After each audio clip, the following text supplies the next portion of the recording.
سيد الأنبياء والمرسلين وعلى آله وصحبه أجمعين بارك وسلم تسليما كثيرا أما بعد. أعوذ بالله من الشيطان الرجيم. بسم الله الرحمن الرحيم. إن الذين يؤذون الله ورسوله لعنهم الله في الدنيا والآخرة وأعد لهم عذابا مهينا. والذين يؤذون المؤمنين والمؤمنات بغير ما اكتسبوا فقد احتملوا بهتانا وإثما مبينا. صدق اللہ العظیم. حضرات گرامی معزز سامعین کرام، آج ہمیں آپ کے سامنے کچھ کہنے کا موقع میسر آیا ہے، جس کی بنیاد پر آپ کے سامنے کچھ کہنے اور سننے کی جسارت کریں گے.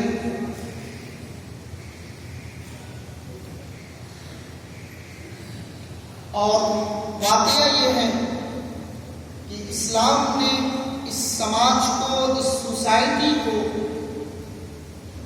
اس طرح سے پرویا ہے اور اس انداز سے اس کو جوڑا ہے کہ جس طریقے سے دھاگے میں موتیوں کو پرویا جاتا ہے اور اس کو جوڑا جاتا ہے، اور پھر جب ان موتیوں کو دھاگوں میں جوڑا جاتا ہے اور جوڑ دیا جاتا ہے تو پھر وہ موتیاں دور سے بھی دیکھنے میں بہت خوبصورت نظر آتی ہے اور اس کو جمال کی پیکر نظر آتی ہے.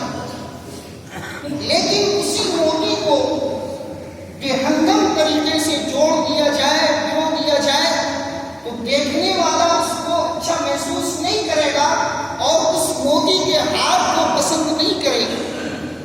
تو اسی طریقے سے اسلام نے اس سماج کو پرویا اور جوڑا، اور اس سماج کو جوڑنے اور پرونے میں جن جن چیزوں کی ضرورت پڑی ان چیزوں کو اختیار کیا، اور جن چیزوں کے ذریعے سے یہ تنظیم خطرے میں پڑ سکتی تھی ان چیزوں کو کالعدم قرار دیا، اور ان تمام اسباب و وسائل کو ختم کر دیا جس کے ذریعے سے سماج اور سوسائٹی پارا پارا ہو جاتی ہے اور اس کے اتحاد ختم ہو جاتے ہیں، آپس کے بھائی چارہ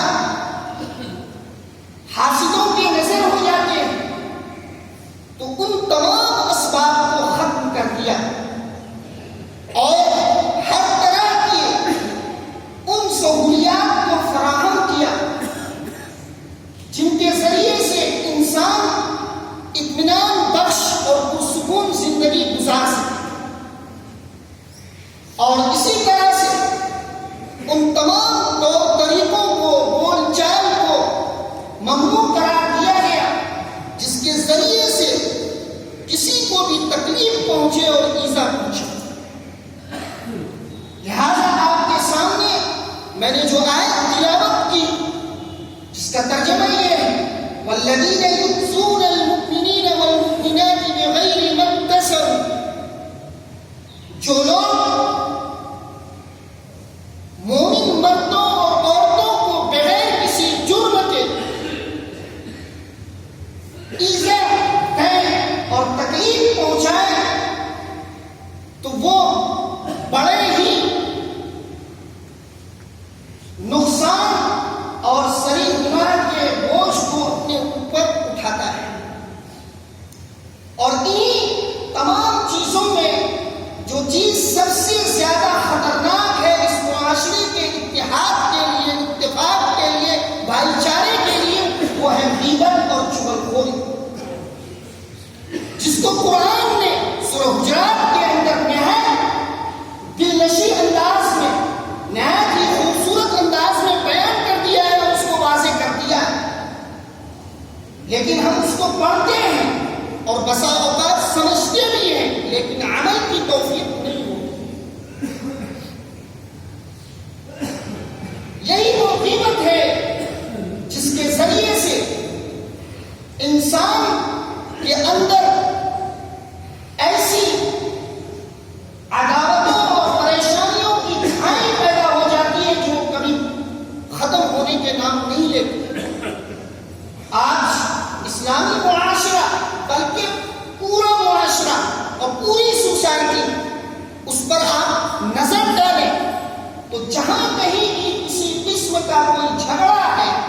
کوئی اختلاف ہے اور اس کی اگر آپ وجہ تلاش کریں گے، سبب تلاش کریں گے، تو آپ کو غیبت، چغلخوری، حسد، کینہ، بغض و عداوت، یہ ساری چیزیں نظر آئیں گی۔ لیکن اسلام نے اس کو پہلے ہی مرحلے میں گناہ کبیرہ قرار دیا اور حرام قرار دیا، لیکن اس کے باوجود بھی اس معاشرے کے وہ لوگ جو اللہ پر، یوم آخرت پر، رسول پر ایمان رکھتے ہیں، اس شنیع جرم کا مرتکب ہوتے ہیں۔ آخر کیوں؟ آخر کیوں؟ اس لیے قرآن میں مکمل وضاحت کے ساتھ بیان کیا گیا، ان الذین یؤذون اللہ ورسولہ، یقیناً جو لوگ اللہ اور اس کے رسول کو ایذا دیتے ہیں، تکلیف پہنچاتے ہیں، ان پر دنیا و آخرت میں اللہ کی پھٹکار ہے اور ان کے لیے سخت ترین نہایت رسواکن عذاب ہے۔ اور پھر آگے بیان کیا گیا، صرف اللہ اور اس کے رسول کو نہیں، اللہ کو تکلیف پہنچانے کا مطلب کیا ہے؟ اللہ کو تکلیف پہنچانے کا مطلب یہ ہے کہ اللہ نے اپنی کتاب میں اور اپنے نبی کے ذریعے سے جو کچھ بیان کر دیا ہے اور جو کچھ آپ پر فرض کیا ہے، اس کا انکار کرنا، خواہ وہ عملاً ہو یا قولاً، یہ اللہ کو ایذا اور تکلیف پہنچانا۔ اور اسی طریقے سے اللہ کے دین، اللہ کے نبی کے دین کو اپنے عمل سے، اپنے فعل سے، اپنے کرتوت سے مذاق بنانا، اس کا مذاق بنوانا، یہ اللہ کے نبی کو تکلیف پہنچانا اور ایذا پہنچانا ہے۔ اور اسی طریقے سے قرآن میں ایک جگہ اور بیان کیا گیا، کہا ان الذین فتنوا المؤمنین والمؤمنات ثم لم یتوبوا فلهم عذاب جہنم ولهم عذاب الحریق، یقیناً جو لوگ ایمان والے مردوں اور عورتوں کو تکلیف پہنچایا، ایذا پہنچائی، پھر انہوں نے توبہ نہیں کی، تو اس کے لیے جہنم کا عذاب اور جلنے کا عذاب صاحب بیان کر دیا گیا ہے۔ اب یہاں سے غور کیجئے، اپنی زندگی پر غور کیجئے، اپنے قول و فعل پر غور کیجئے، کیا ہم میں سے کوئی آج کے دور میں اس خطرناک بیماری سے بچا ہے، محفوظ ہے؟ اگر تنہائی میں غور کریں گے تو معلوم یہ ہوگا کہ اس خطرناک بیماری میں عوام ہی نہیں بلکہ خاص بھی وہ لوگ پھنسے، بلکہ یہ بیماری وہاں پیدا ہو چکی ہے جہاں قال اللہ قال رسول کی صدائیں لگائی جاتی ہے، جہاں صدائیں پہنچتی وہاں یہ بیماری سرایت کر گئی۔ اور ظاہر سی بات ہے، جہاں یہ بیماری ہو ہی وہاں کبھی بھی اتحاد کا چراغ نہیں جل سکتا، اتفاق کا چراغ نہیں جل سکتا، بھائی چارہ قائم نہیں ہو سکتا۔ اور یہی وجہ ہے کہ آج مسلمان طرح طرح کی مصیبتوں اور پریشانیوں سے دوچار ہیں۔ ہم نے تو یہاں تک دیکھا کہ اگر آج کسی مکتب فکر کا کوئی عالم کوئی بات پیش کرتا ہے، کچھ کہتا ہے، کوئی تحقیق پیش کرتا ہے، تو دوسرے مکتب فکر کے لوگ اس پر ایسے حملہ آور ہوتے ہیں اور اس کے ذاتیات پر ایسے حملہ کرتے ہیں، گویا ایسا لگتا ہے کہ کبھی قرآن سے اور اللہ کے نبی کی سنت سے اور دین سے واسطہ ہی نہیں۔ یہ صورتحال ہے ہمارے معاشرے کی۔ اگر یہ معاشرہ اسی صورتحال میں باقی رہے تو آپ پر باہری عناصر اور باہر کے دشمن حملہ آور ہوں گے، تو آپ کیسے اس کا مقابلہ کریں گے، اس محاذ پر کیسے کھڑے ہوں گے؟ اسلام نے تو ان ساری چیزوں سے بچنے کے لیے اتحاد قائم کیا تھا اور بھائی چارگی کا بگل بجایا تھا اور بھائی چارگی کی دعوت دی تھی، اور اللہ کے نبی نے خود اس کو قائم کروایا تھا۔ اور جب وہ چیز ہمارے اندر باقی نہیں رہے گی تو پھر ہم کیسے اس اسلام کا دفاع کریں گے، کیسے مسلمان سماج کی دفاع کریں گے؟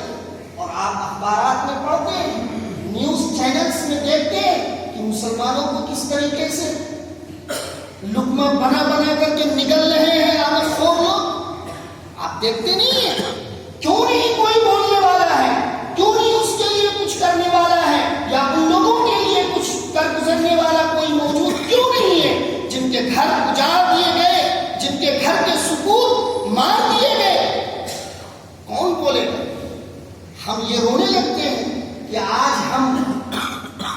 مجروح ہیں، آج ہم محکوم ہیں، ہمارے پاس طاقت نہیں ہے، ہمارے پاس حکومت نہیں ہے.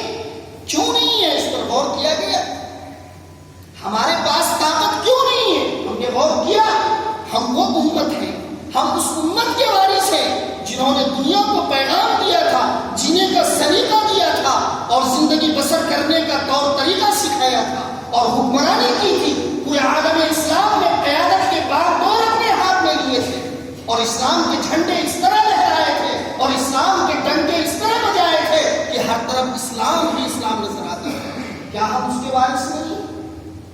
کیا ہم اس کے ماننے والے نہیں ہیں؟ یا تو یہ طے کیا جائے کہ ہم اسلام کے ماننے والے نہیں ہیں، یا پھر یہ طے کیا جائے کہ ہم اسلام کے ماننے والے تو ہیں لیکن ہمارے عمل اور فعل اتنے بیکار ہو گئے اور ہماری نیت اتنی خراب ہو گئی اور ہمارے دل کے جو حالات ہیں وہ اتنے برباد ہو گئے کہ اس میں اسلام کی کہیں سے کوئی رمق باقی ہے. اللہ کے نبی صلی اللہ علیہ وسلم ایک حدیث میں بیان فرماتے ہیں اور کہتے ہیں اتدرون ما الغیبۃ، کیا تم لوگ جانتے ہو غیبت کسے کہتے ہیں؟ تو صحابہ کرام نے کہا اللہ اعلم اللہ ورسولہ اعلم، اللہ اور اس کے رسول زیادہ بہتر جانتے ہیں، زیادہ جانتے ہیں. یہ ایک طریقہ ہوا کرتا تھا صحابہ کرام کا. صحابہ کرام کو اگر معلوم بھی ہوتا تھا تو وہ یہی کہتے تھے اللہ و رسولہ عالم. یعنی اس جملے میں ادب بھی کہ جب ہم بڑوں کے پاس ہوں گے، کسی سے کچھ سیکھنے جائیں گے، معلوم کرنے جائیں گے، اگر ہمیں وہ بات معلوم بھی ہوگی تو ہم یہی کہیں گے کہ آپ بہتر جانتے ہیں، بیان فرما دیں. اللہ و رسولہ عالم. اور اس کے بعد آگے کہا گیا قال ذکر کا اخا بما یکرہ، یعنی تمہارے بھائی کی کوئی ایسی بات ذکر کرنا جس کو وہ ناپسند کرے، جس کو وہ ناپسند کرے. اگر وہ ایسی بات ہے کہ وہ سن لے تو اس کو تکلیف پہنچے، اس کے دل کو ٹھیس پہنچے، تو یہ غیبت ہے، یہ غیبت ہے. اور پھر آگے کہا گیا اس سلسلے میں آپ کا کیا کہنا؟ اس سلسلے میں کیا کہنا ہے کہ اگر ہم نے جو بات کہی ہے وہ بات اس کے اندر پائی جاتی ہو، وہ بیماری پائی جاتی ہو، تو کیا یہ بھی غیبت ہے؟ وہ اللہ کے نبی صلی اللہ علیہ وسلم نے کہا یہی تو غیبت ہے. اگر جو بات تم نے کہی ہے وہ بات اس کے اندر نہیں ہے، وہ غیبت نہیں بلکہ بہتان تراشی، اور بہتان غیبت سے بھی بڑا گناہ ہے. اب اس پس منظر کو سامنے رکھیے اور اپنے معاشرے کے طور طریقوں سامنے رکھیے. اور ایک جگہ اللہ کے رسول صلی اللہ علیہ وسلم نے ایک مرتبہ حضرت ابو ذر غفاری رضی اللہ تعالیٰ عنہ سے وصیت کرتے ہوئے کہا اے ابو ذر غیبت سے بچو، غیبت سے بچو. کیوں؟ غیبت زنا سے بھی سخت ترین گناہ ہے، سخت گناہ ہے. حضرت ابو ذر غفاری نے کہا کہ کیوں ہے اللہ کے رسول صلی اللہ علیہ وسلم؟ کہا کہ اس لیے کہ جب کوئی آدمی زنا کرتا ہے پھر وہ اللہ سے توبہ کرتا ہے، اللہ اس کے توبہ کو قبول کرتا ہے، لیکن گناہ معاف نہیں کیا جاتا ہے اس وقت تک جب تک کہ جس کی غیبت کی گئی ہے وہ معاف نہ کر دے اسے. یہ صورتحال ہے. اگر یہ صورتحال باقی رہی تو نہ ہمارے مدارس محفوظ ہوں گے، نہ ہمارے علماء محفوظ ہوں گے، نہ ہمارے عوام محفوظ ہوں گے. سب سے پہلے اہل مدارس کو، اہل علم کو اس پر غور کرنے کی ضرورت ہے. ہم یہ بات اس لیے کہہ رہے ہیں اور پورے اعتماد کے ساتھ کہتے ہیں کہ ہم اہل مدارس ہیں اور ہم اس طبقے سے تعلق رکھتے ہیں جہاں علم سکھایا جاتا ہے، جہاں حدیث بیان کی جاتی ہے، لیکن ہم اس بیماری میں شامل ہیں. ہم اس بیماری میں شامل ہیں. کیسے نہیں شامل؟